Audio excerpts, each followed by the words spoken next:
The social community zone. Well, welcome to topic 6. Essentially the first zone out of the 4 zones. So companies can and should participate organically, but increasingly they must use paid media to essentially get some cut through and effectively reach their audience. Why? Primarily because algorithms in these sites are continually evolving, and they're not evolving to benefit organic reach, but for paid reach. So the topic that we'll cover today reviews best practice for organic practice participation, but also for paid advertising. So, the learning objectives for this particular topic include: how do social network communities enable user participation and sharing? In what ways can brands utilize social networking communities for branding and promotion? How can brands reach customers organically? And essentially, what forms of paid media can be used in social communities, and why is paid media important for social media marketers? So this is just again a reminder of the zones, and we'll be focusing on the community zone, which is in orange, so which focuses on sharing, socializing, and conversing. So, characteristics of social networking sites. Networking sites typically vary in terms of 3 important dimensions: audience and degrees of specialization. So you can have, sites that aren't very broad, like LinkedIn, which tends to focus on, very specific groups of people, professionals. And then you've got Facebook, which tries to cover everyone.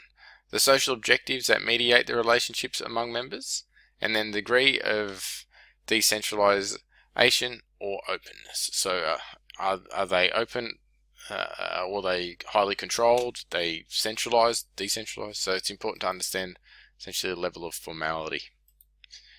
So marketing applications in the social community zone. So we have 3: social presence, earned media, and paid media.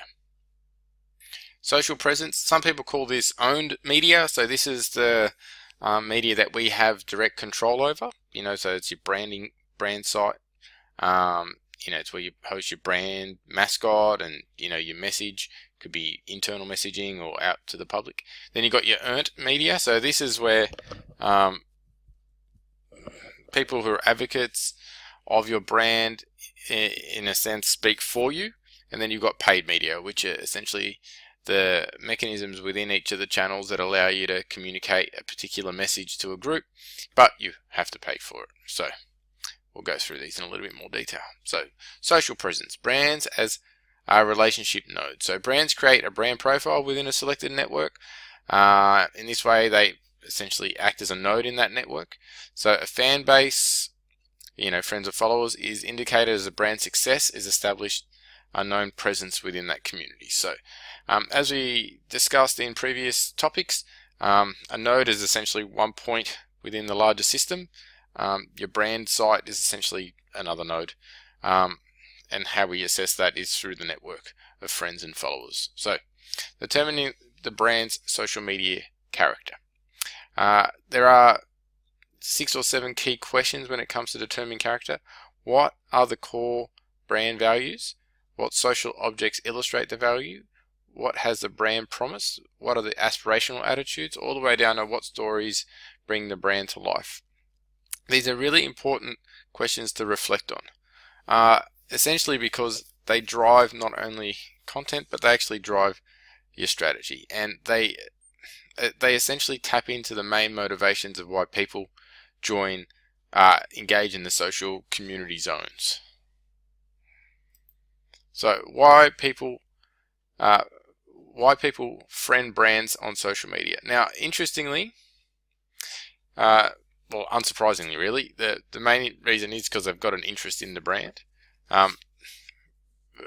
Sometimes you're exposed to promotions, so you can get some value there. They're entertaining. A lot of people that follow Red Bull online probably don't even drink Red Bull, but they're certainly entertained by the content. There's incentives, as well as they're just generally interested in the industry, or they want to be part of that community. And the other way down the other end is that friends follow them, so they want to be part of that social group, so they essentially follow them as well. But this stuff's really interesting, so we need to be really mindful of why people unfriend brands. So it's not just because I don't like them, but sometimes it's because there's too many promotional messages. Now you can over communicate, which is really important to understand. So if it's a lot of crap content all the time, you're going to annoy people and they're just going to unfriend you. Now I don't know if anyone's done a social media cleanse where you've gone through and you've got rid of people or rid of brands that you've followed. Have a little think next time you do it. Have a little think about why you're doing it. So the information may not be relevant anymore. You might not be after a new car, so you don't need to follow all the car brands. Maybe they tweet too much, or they use slang and jargon that doesn't fit the brand, that they try to represent themselves as something that they're not. Or they're too quiet, so they never hear from them. Or a big one, they don't reply to me. So if you're going to work in a social zone, like in that social community zone, and you're not being social, that's a pretty good reason why people aren't going to speak to you or follow you anymore. So, social characteristics of a social fan. So, emotional engagement is it's actually quite central. So, this is the the object or whatever is meaningful in an emotional life of the fan. So, it plays like an emotional role. It may be because it's self-identifying, so the fan personally or publicly identifies with like-minded fans. So this often happens. You've probably seen it a lot at the moment. When we look at sporting events or anything like that, people tend to group around those because they're with like-minded fans. Fans doesn't necessarily have to mean sports fans, just any fans. Cultural competency. So the particular follower has a critical understanding of the object, its history, its meaning beyond its basic functional form. And then you've got auxiliary consumption. So these are people who collect and consume related items and experiences beyond the basic object. So this is the auxiliary ones are like add-ons. So you might have iPhone people, but who also like the watch, and then you essentially got production. So these are people become involved in the production of the content related to the object. So they're not passive, where they're just lurking around and looking. They're actually actively involved in that process. All right. So you got friend advising. It's like a fancy word of friends and advertising, and the 3M model for FGC. So you've got the megaphone, the magnet, or the monitor. Now these concepts are interesting, but they essentially categorize communication into people yelling or attracting or just looking. Really, it's that simple.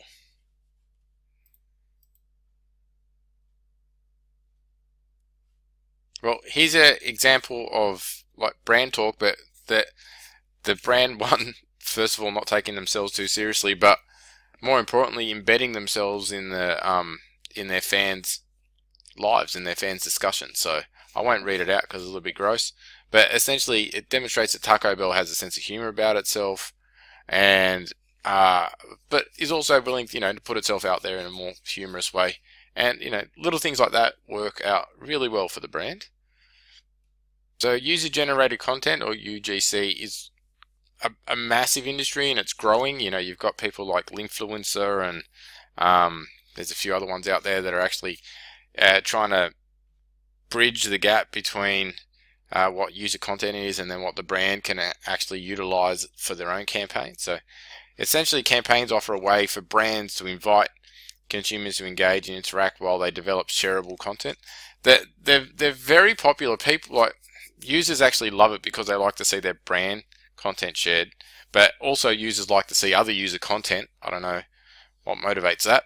There's multiple things, everything from curiosity to competitiveness. But the brands essentially, if you do it well, are the ones that benefit because the imagery and the stories are lived experiences. They're realistic, they're authentic, and it gives the brand a sense of authenticity as well. So, characteristics of brand community engagement. Now, I think by topic 6, you should be by now very aware that a cohesive social media strategy is essential, right? And engaging your brand community allows you to have a cohesive strategy if you take into consideration their voice and their experiences and their expectations. It allows you to have active community management, so you need to be involved with the community, and the community itself learns to manage itself. It's actually quite an interesting phenomenon.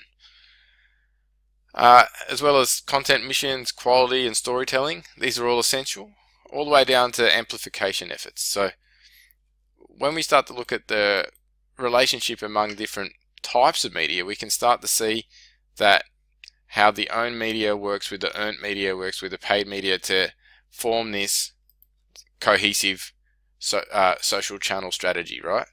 It allows us to start to formally manage communities, and also starts to bring content in a way that kind of helps us engage, because like the owned content is great, but the earned content allows, as you can see there, seeded content, grows networks. It can be through blogs. All these things allow us to grow our community and essentially enhance our engagement. What would be called in marketing, in traditional marketing sense, the relationship marketing, the relationship building component. These are really, really important. And they allow us through, say, a paid, to work with key influencers to actually get our message across. So content that people can potentially start in an earned digital media space, and if they're doing a real job, they can actually start to get paid for it, which, most influencers start off as content developers, so in that earned space. And then obviously through your paid, you can amplify those efforts and really boost the amount of reach and essentially frequency as well that you can get, and you can do it in a way that not necessarily looks organic but is effective. So why paid media? Understanding organic reach. Facebook's algorithm, for example, is based on literally thousands of variables, right?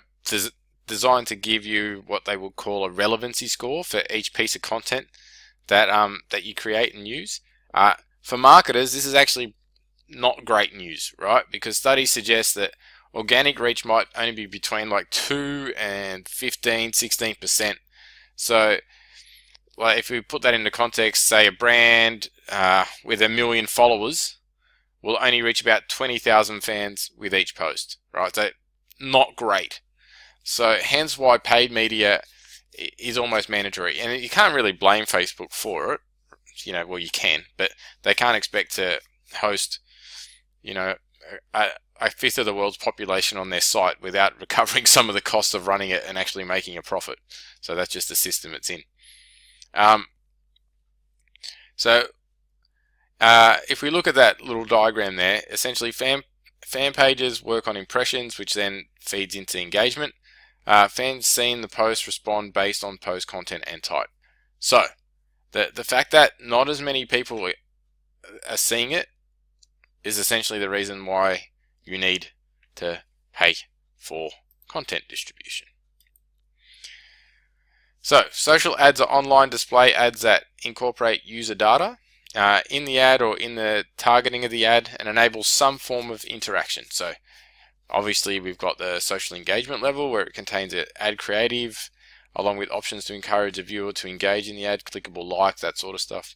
You've got social content ads, include ad creative and engagement device, and personalized referral point content for people and viewers. And then you've got organic social ads. So these are shared on a person's activity stream following a brand interaction, such as liking a brand or whatever, and then sharing it. So advertising options on the different social networks. So you can all the major social networks essentially allow you the ability to pay for exposure, which is not surprising. So if we just dig down a little bit into there, you can kind of see how much the impressions cost and what the pros and cons are. If we look at Twitter, for example, People often tweet while watching TV. Advertising can create combined TV and Twitter campaigns. Now, that's probably really popular in the States, but so in America, Twitter use is twice, what it is in Australia per capita. So you just need to also be aware of the kind of the regional context when it comes to selecting the particular channel as well. But you guys can go through that slide by yourself. Alright, so advertising options on social networks. Oh, I think that's continued from the other one. Yes. So again, you can promote essentially everything that you're probably already aware of anyway. But it's just good to keep in mind. So part of your strategy that you develop this session, you might want to consider what paid components can we actually implement. In conjunction, what's our budget? So whilst budget is a limiting factor, it should not be a driving factor. And what I mean by that, you can't just go, well, let's look. Instagram's the cheapest, we'll just use that, right? It's about the perfect fit for the target or buy persona that you're looking at. Alright, so ad design, and this is essentially drawn straight from advertising theory, really. It needs to be, but it's a little bit different because ads in social media, you've done this, I've done this, you see an ad, how quickly do you scroll? Right, so the first thing is you want to make sure that you're targeting based on relevancy, and then all this comes into play. So if you've got past the first scroll, that first barrier, then you can start to focus on the elements of the ad. So everything from the headline down to the text all the way to the image. Now, if it doesn't contain an image or a video, you've already got it scrapped because text-only stuff doesn't really cut through. A call to action, so it's not just here we are, even if you are establishing an awareness campaign, it's still important to have a call to action. The caption needs to be it needs to contain a link to something else. It can't just be all in the ad. Typically, it links to like either a blog or your website or some form of e-commerce tool. A clear description. Make sure that the text is short and not too lengthy, because people won't process. Like, honestly, they're not going to sit there and read it. If they want to know more, or if it interests them, they're going to click a button, and then it'll take them somewhere else.